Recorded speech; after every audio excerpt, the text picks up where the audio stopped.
함께 보실 말씀은 마가복음 8장 1절에서 10절 말씀을 함께 보시겠습니다. 마가복음 8장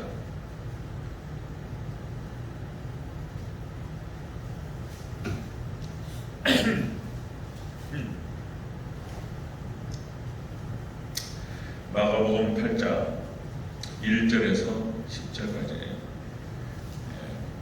칠병이어의 기적 사건이 오늘 본문에 나와 있죠. 칠병이어의 기적. 그 의미를 보도록 하겠습니다. 자, 마가복음 8장 1절에서 10절까지 한 절씩 교독하고 10절은 끝이겠습니다. 마가복음 8장 1절 제가 먼저 읽습니다. 그 무렵에 또 큰 무리가 있어 먹을 것이 없는지라 예수님께서 제자들을 불러 이르시되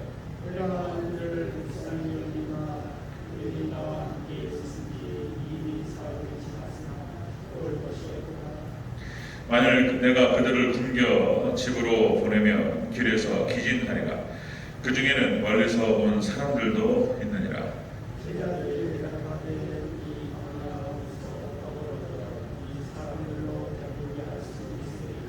예수님께서 물으시되 너희에게 떡 몇 개가 있느냐 이르되 7이로소이다 하거든.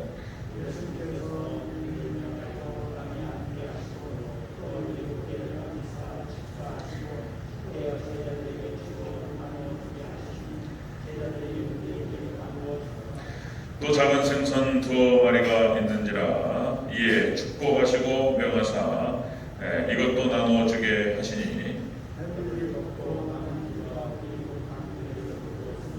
사람은 약 4,000명이었더라. 예수님께서 그들을 훑어 보내시고 또 제자들과 함께 배에 오르사 달마누다 지방으로 가시니라. 아멘. 네, 인사합니다. 아버지 예수님, 예수님의 은혜와 평강이 넘치시기를 축원합니다. 아멘. 오늘 함께 읽으신 마가복음 8장 1절에 10절 말씀, 오늘 본문은 토대로 칠병이어로 본 종말교회 모습 이렇게 하겠습니다. 칠병이어로 본 종말교회 모습, 이렇게 제목을 토대로 오늘 말씀을 살펴보도록 하겠습니다. 같이 한번 따라하겠습니다. 칠병이어로 본 종말교회 모습. 기적을 뺐어요. 기적. 이게 제목을 좀 줄일수록 좋은데 제목 안에 모든 걸 다 담아야 되는 상황인데 더 줄일 수가 없어요. 그래서 이렇게 잡겠습니다. 칠병이어로 본 종말교회 모습. 자, 여러분들 오병이어는 우리가 많이 들었는데 칠병이어는 잘 얘기를 안 합니다. 어쨌든 우리가 이제 오늘 본 말씀은 이 칠병이어의 기적이 오늘 본문에 기록되어 있습니다. 자, 떡 7개와 물고기 2마리로 4,000명을 먹이고 그리고 7광주리가 나왔습니다. 자, 오병이어의 기적은 물고기 2마리와 보리떡 5개로 몇천 명이 먹었죠?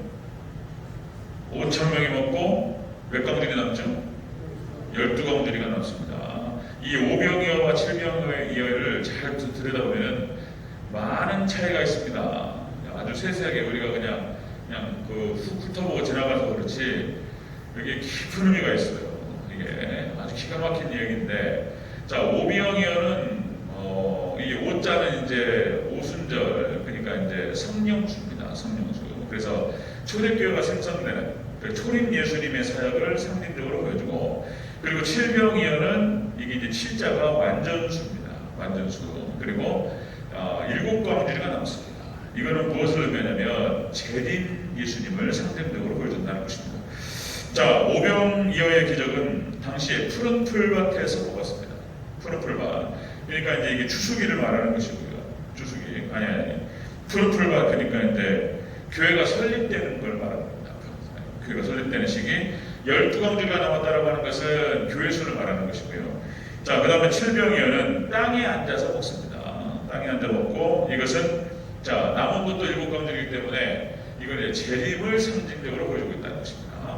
자, 이 칠병이어가 이 재림, 종말 재림 이 시대를 보여주는 거예요. 정말 이 시대 교회를 보여주고 있다. 같이 한번 살펴보겠습니다. 종말 교회가 어떤 모습인지. 7병 여러분 종말기의 모습. 자, 첫 번째로 큰 무리가 먹을 것이 없었다 이렇게 기록됩니다. 우리 1절 같이 읽겠습니다. 1절 시작. 그 무렵에 또 큰 무리가 있어 먹을 것이 없는지라 예수님께서 제자들을 불러 이르시되 아멘. 자, 7병의 기적. 먹을 것이 없어요. 종말교회에는 먹을 것이 없습니다.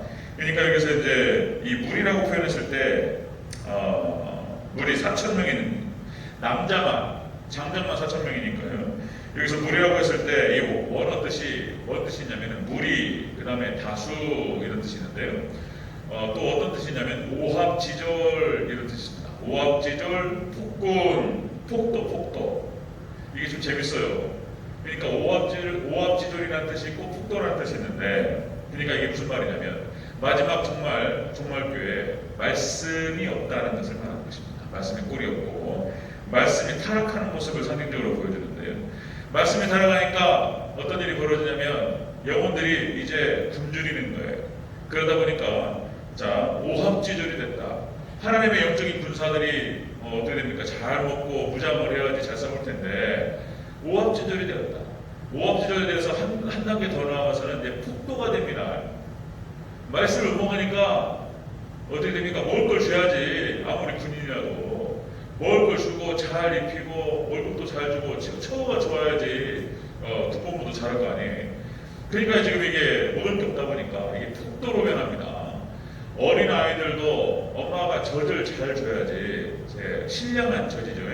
젖을 잘 줘야지. 젖이 잘 안 나오면 애가 승질이 나빠진단 말이죠. 그러니까 이제 엄마 젖꼭지를 물어버린단 말이에요. 그러니까 이제 목회 현장에서 목사님이 신령한 젖을 말씀을 잘 꼴을 먹이면 성도들이 행복해요.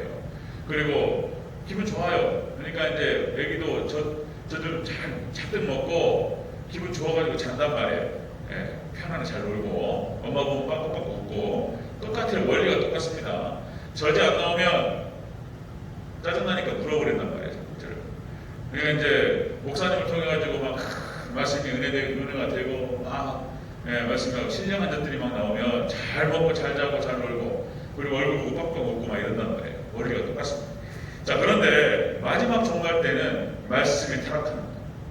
이게 성도들이 먹을 게 없는 거예요. 마지막 종말. 자, 먹을 게 없었습니다. 자, 7병 여러분 종말교의 모습은 큰 무리가 먹을 것이 없었다. 이것은 말씀이 타락하는 모습을 보이고 있다는 것입니다. 구약교회, 그러니까 구약 이스라엘의 예언서, 선지서를 보면은 이중예언으로 되어 있다는 말씀을 여러 번 드렸어요. 이중예언. 당시의 상황들을 얘기하는 것과 동시에 마지막 종말에 일어날 것에 대한 이중적인 예언으로 되어 있다는 것입니다. 자, 그래서 아모스 8장 11절에서 말씀의 기간을 얘기할 때 당시 상황을 얘기하는 것이기도 하고 마지막 종말에 대한 예언이기도 하다, 그런 말씀을 드렸습니다. 자, 양식이 없어 주림이 아니요 물이 없어 가람이 아니요 여호와의 말씀을 듣지 못한 기간이다. 자, 당시에 하나님 말씀이 사라졌습니다. 그러다 보니까 자, 이스라엘 백성들이 하나님 백성들이 타락하기 시작합니다. 마지막 종말 때 말씀의 기간이 찾아올 것인가라는 것에 대해서 이것도 예언이 되고 된다는 것이죠. 자, 엘리야 시대 때도 마찬가지입니다. 엘리야 시대 때도 영과 육이 같이 가는 거예요. 짝이 육적으로 사막화가 됐다는 거예요. 3년 반 동안 비가 내리지 않으니까 완전히 그냥 쫙 말라버렸어요. 마찬가지로 영적인 양식이 없기 때문에 영혼이 말라버렸다라고 하는 것을 상징적으로 보여준다라고 하는 것입니다. 자, 당시 구약 이스라엘 시대에도 종교다원주의가 판쳤어요. 바알과 아세라 하나님 다 믿는 거예요. 그냥 하나님도 섬기고 바알도 섬기고 아세라도 섬기고 물질도 섬기고 세상도 섬기고 다 좋은 거예요. 그냥 이렇게 종교다원주의입니다. 마지막 종말 이 시대에 종교다원주의가 올 것이라는 것에 대해서 마지막 그 구약 이스라엘의 모습을 보면은 잘 나타나 있는 거예요. 잘 나타나 있습니다. 자, 지금 오늘 이 시대가 종말 시대고 라오디게아 교회 시대다, 그런 말씀드렸죠. 지금 요한을 통해서 하나님께서 이 시대에 대해서 그렇게 표현하고 있습니다. 요한계시록 3장 16절 17절 우리가 살펴봤지만은요, 지금 영적인 상태가 라오디게아 시대, 지금 이 시대에 이렇게 표현하십니다. 네가 권고한 것과 가련한 것과 가난한 것과 눈먼 것과 벌거벗은 것을 알지 못하느냐. 미지근해요. 차지도 않고 뜨겁지도 않고. 그 하나님께 토해버리고 싶다고 말씀하는 시대가 바로 이 시대입니다. 중세 천년이 타락했다고 하지만 사실상 지금이 더 타락하는 시대예요. 마지막. 그러니까 예수님께서 오시기 전날 해가 뜨기 전이 가장 추운 시간이라고 하죠. 해가 보통 몇 시에 떠요? 그러니까 해가 졌잖아요. 해가 져가지고 지구가 낮 동안 데워져 있다가 지구가 낮 동안 데워져 있다가 이제 해가 지고 천천히 식기 시작하잖아요. 그리고 해가 다시 뜰 때 가장 차가울 때인 거예요. 그러니까 해가 뜨기 전이 가장 추운 시간인 거예요. 예수님께서 오시기 전이 가장 타락하는 시기인 거예요. 지금 종말 시대가 가장 타락합니다. 더 타락합니다. 더 두고 보세요. 더 타락하는 시대가 됩니다. 자, 우리가 계시록을 살펴봤지만은 거짓 선지자 재앙, 황충 재앙을 살펴봤습니다.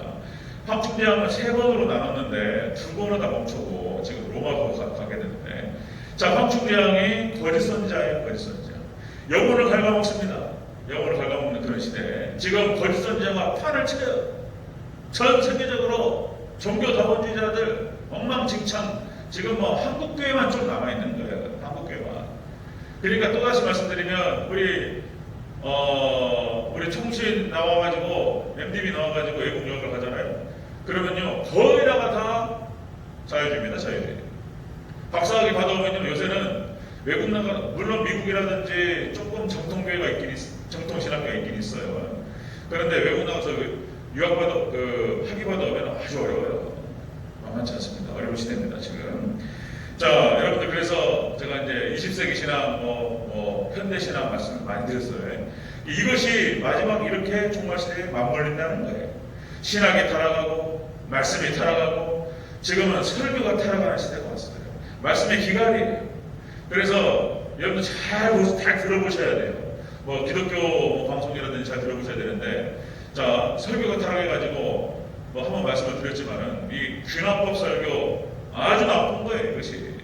그러니까 제가 지금 하는 것은 연역법 설교인 거예요, 연역법 설교. 제가 먼저 제목을 말씀드리죠. 칠병이여 본 종말교의 모습. 제목을 말씀드리고, 그러니까 결론을 말씀드리고 그 다음에 그 이유를 얘기하는 거예요. 이게 연역법 반칙이에요. 이게 먼저 진리를 선포하고 그 다음에 따르라 이렇게 얘기하는 거예요. 구구하게 설명하다가 중에서 조금 얘기하는 게 이 귀납법인데, 귀납법은 여러 가지 세상 얘기부터 해가지고 많은 게 들어가는 거예요. 잡다한 것이. 진리가 없는 거예요. 본문을 떠나는 것입니다. 이 귀납법이. 이게 여러분들 학문적으로 들어와 있어요. 우리 총신안에도 들어와 있습니다. 보통 심각한 문제가 아니에요. 자, 설교가 타락하는 시대가 왔어요. 자, 대전제일교회 여러분들 다시 말씀드리면 우리 김순환 목사님 목회 쭉 하시면서 하나님 중심 말씀 좀 이게 16세기예요. 16세기. 개혁주의 3대 원리 16세기 신학인 거예요. 이게. 하나님 중심 말씀 중심 교회 중심. 근데 이것이 확장돼가지고 청교도로 18세기로 꽃을 피우는 거예요. 그리고 제 신학이 18세기 신학이에요. 18세기 신학. 그러니까 18세기 신학과 청교도들이 활동했던 18세기와 그들의 신학과 그들의 설교 방식인 거예요. 지금 20세기로 가면요 타락해버립니다. 망가지는 거예요. 자, 오직 예수님, 오직 예배, 오직 청교도들이 했던 얘기들인 거예요. 이것이. 자, 우리 대전제일교회는 이렇게 철저하게 종교개혁 시대 그리고 청교도 시대로 돌아가야 된다. 이런 말씀들을 여러분이 많이 하셔요. 여러분들이 많이 하셔요. 여러 사람들이, 여러 학자들이. 그런데 이미 하고 있다는 거예요. 제가 그렇게. 대전제일교회 하나님께서 은혜 주실 줄로 믿습니다. 은혜 주셔요. 칠병 이어로 본 종말교회의 모습은 말씀이 타락한다는 것입니다. 잘 보세요. 타락합니다. 그래도 한국교회는 아직 살아있어요. 그래도. 두 번째 보겠습니다. 칠병이 여러 번 종말교회 모습. 두 번째, 떡 7을 제자들에게 나누어두라. 이렇게 말씀하셨어요. 6절을 같이 읽겠습니다. 시작. 예수님께서 무리를 명하여 땅에 앉게 하시고 떡 7개를 가지사 축사하시고 떼어 제자들에게 주어 나누어 주게 하시니 제자들이 무리에게 나누어 주더라. 아멘. 떡 7개를 7을 제자들이 나눠주게 됩니다. 이것은 무엇을 의미하냐면, 자, 마지막 종말교회 두 증인을 통해서 때에 따른 복음을 나눠주신다는 말씀이에요. 마지막 때 두 증인을 통해서 하나님께 주십니다. 여기 두 증인은 상징적인 얘기입니다. 요한계시록에서 참 종을 두 증인이라고 표현하고 있어요. 자, 나누어 주더라. 이것이 원어 뜻에서 앞에 두다, 차려놓다 그런 뜻입니다.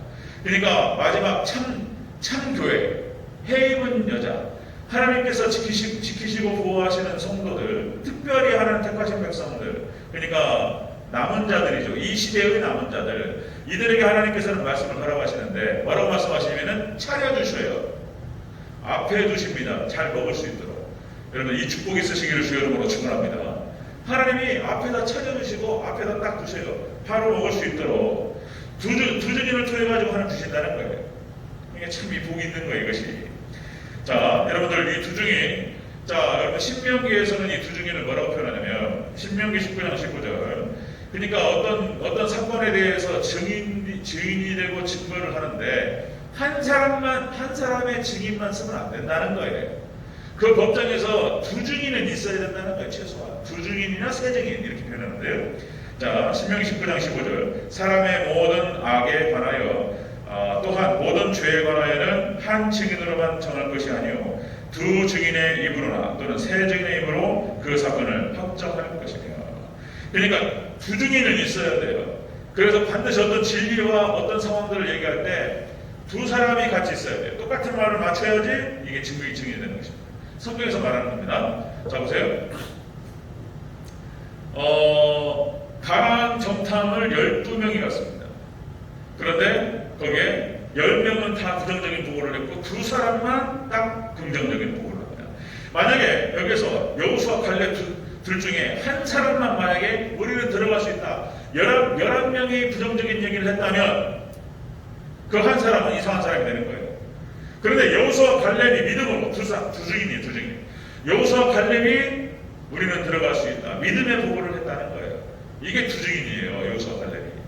그리고 또 여러분들 성경 구조가 그렇게 되어 있습니다.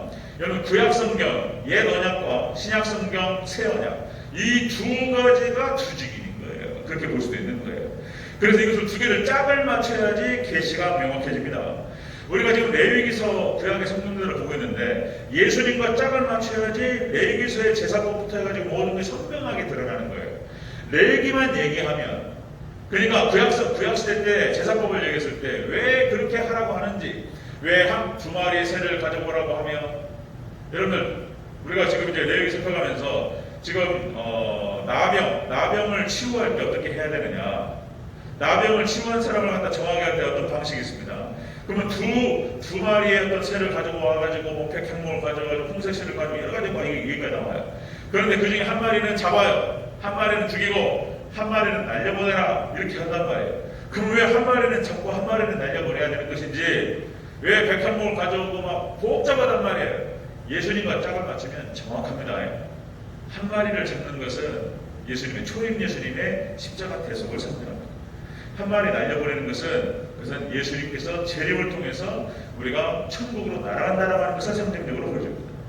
이게 딱 예수님으로 수건을 벗기는 순간 모든 게 정확해지는 거예요. 그러니까 구약 성경과 신약 성경을 짝을 맞춰가지고 딱 얘기를 할 때 하나님의 계시의 말씀이 정확하게 이해될 줄로 믿습니다. 두 증인 성격이 있는 거예요. 여호수아 갈렙이 두 증인이었고 그 다음에 구약 성경과 신약 성경이 두 증인입니다.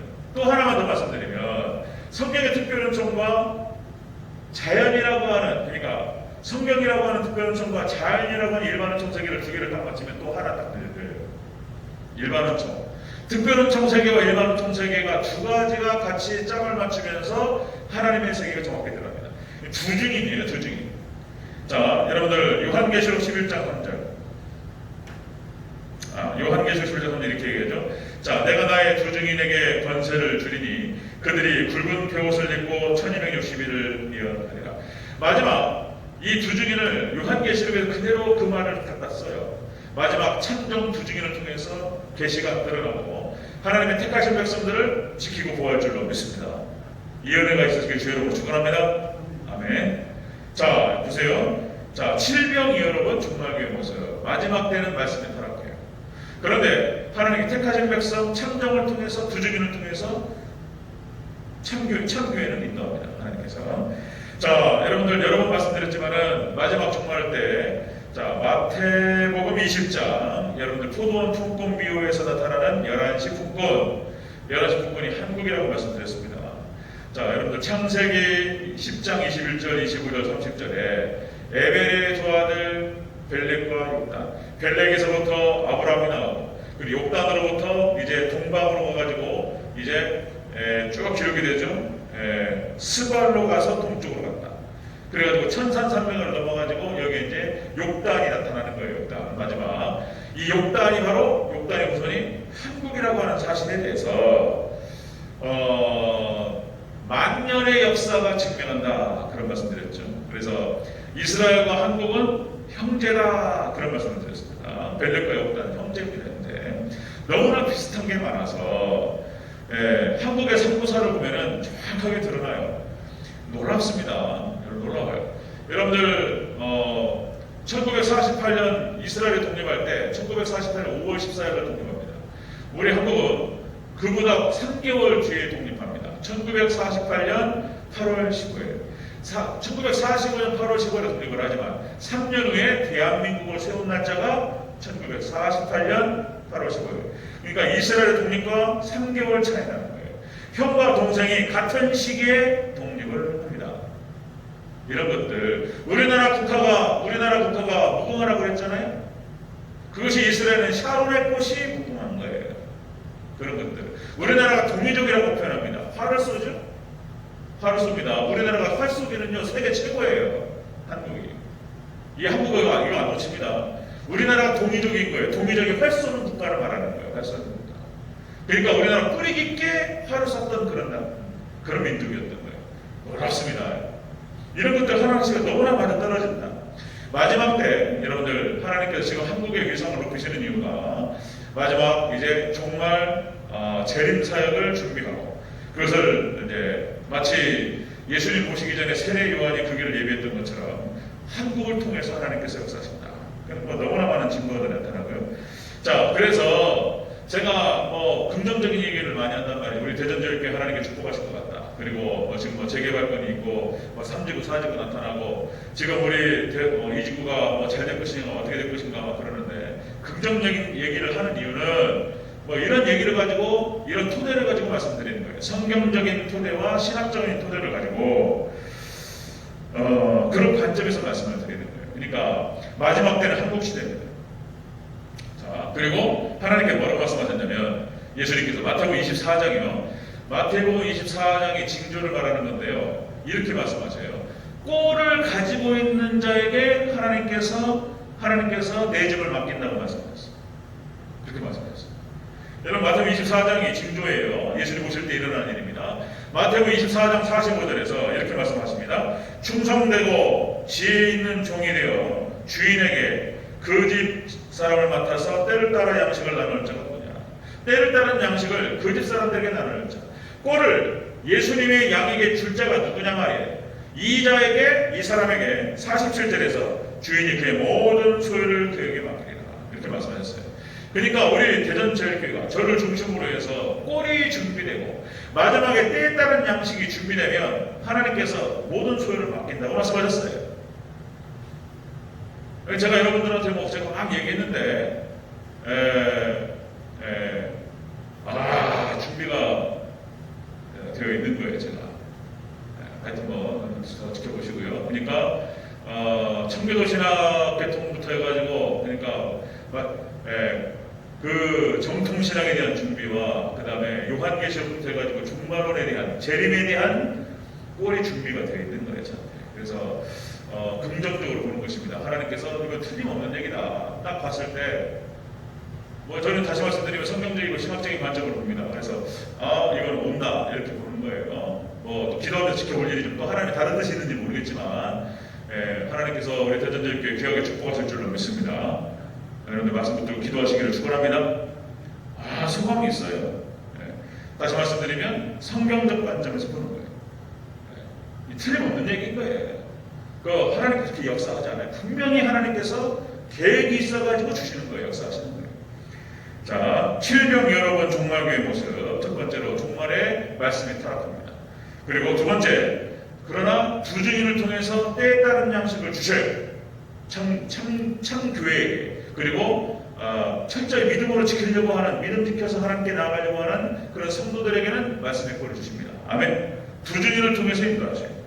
자, 세 번째 보겠습니다. 칠병여러분 종말교회 모습. 세 번째, 배불리 먹고 일곱 광주리가 남았습니다. 자, 8절을 펼쳐보겠습니다. 시작. 사람 배불리 먹고 남은 조각 일곱 광주리를 거두었으며. 아멘. 자, 배불리 먹고 일곱 광주리를 거두었다. 이것은 무엇을 말하냐면 놀랍게 회복될 것을 말씀하십니다. 놀랍게 회복됩니다.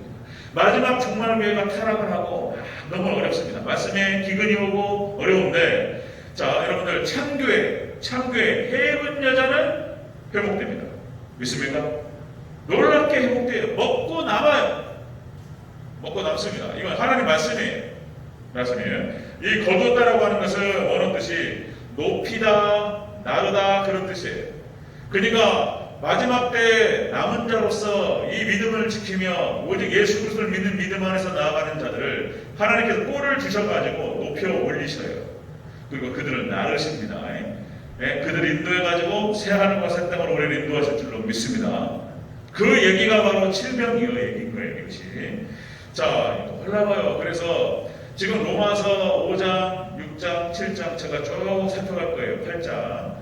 여기에 나타나는 우리 예수님께서 이 땅에 오셔서 십자가상에서 우리를 대신하여서 대속하여 주신 그 놀라우신 그 사랑, 초림 예수님의 역사, 초림 예수님의 사역을 통해서 우리가 구원을 받습니다. 그래서 그것을 믿는 믿음의 백성들, 예수 그리스도를 믿는 믿음 안에서 예수님과 연합된 백성들은 예수님께 의롭다라고 칭하시는 이 칭의 구원이 앞으로 계속 보시면 알겠지만 영광스러운 거예요. 우리는 여전히 죄 가운데 있지만 예수님을 믿는 믿음 안에서 예수님과 연합된 백성으로서 그 구원을 이루었다라고 하는 것이, 우리가 구원을 받았다라고 하는 것이, 그걸 과거형 완료형으로 표현하신다는 것이 이게 영광스러운 거예요. 이렇게만 말씀드리면 잘 모르시고 이제 로마서를 살펴가면서 하나씩 말씀을 드리겠습니다. 얼마나 이것이 영광스럽고 은혜되는 얘기인지. 자, 그런데 칭의 구원보다 뭐라고 할까요? 이게 100배, 1000배, 100배, 1000배 영광스럽고 놀라운 사건이 바로 예수님의 재림이에요. 예수님께 재림하셔서 이루어 가실 구원의 완성을 보면 이 영광스러움이라고 하는 것은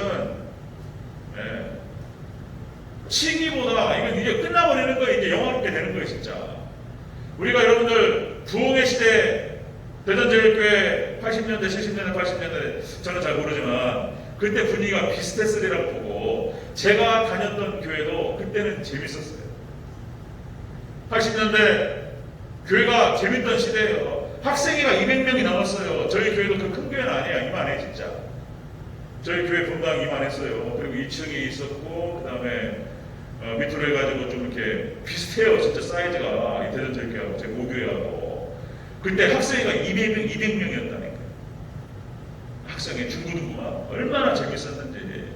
그러니까 그때 80년대 잘 되던 시기인 거예요. 그때 얘기 이렇게 말씀 들으면 우리 교수랑 목사님 그리고 다른 분들 말씀 들어보면 교회가 재밌었다는 거죠. 그러니까 이제 부흥이라고 하는 것이 너무나 좋은 거예요. 교회가 막 잘 되고 예배가 뜨겁고 은혜가 되고 성도들 교제가 재밌고 막 화목하고 재밌어요. 이제 여러분들 이 정도가 아니고 놀라운 부흥의 역사는, 자, 평양에 있는 장대현 교회에 놀라운 부흥의 역사가 벌어질 때 막 찬양할 때 막 눈물이 솟구쳐 나고 막 구원의 은혜에 감격이 돼가지고 찬양하고 막 이런 거 성령님의 역사가 임해가지고 너무나 감사하고 은혜가 넘치고 부흥의 역사. 그런데 재림의 역사는 부흥의 역사보다요 1000배 이상 강한 거예요. 재림은 완성이에요. 완성. 부흥은 성령께서 맛을 보여주는 거예요. 맛을. 천국의 맛을 보여주는 것이 부흥이고, 재림은 완성을 말하는 거예요. 예수님 오셔서 완성하실 줄로 믿습니다. 그날을 바라보시고 그날을 사모하시기를 주여서 축원합니다. 그게 기가 막힌 거예요. 이것이. 자, 여러분 다시 말씀드립니다. 구약의 예언서에서, 자, 이사야서, 스가랴서, 여러 서신서에서, 예언서에서, 자, 이스라엘의 회복을 약속하셔요. 회복.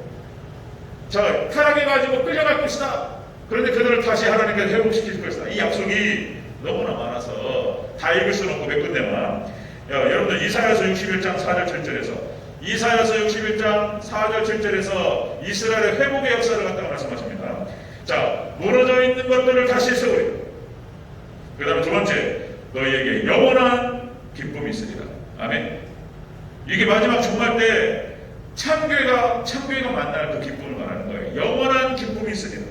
스가랴서 10장 1절 7절 봄에 소낙비를 주시리라. 늦은 비, 여러분들 늦은 비 성령을 보내주세요.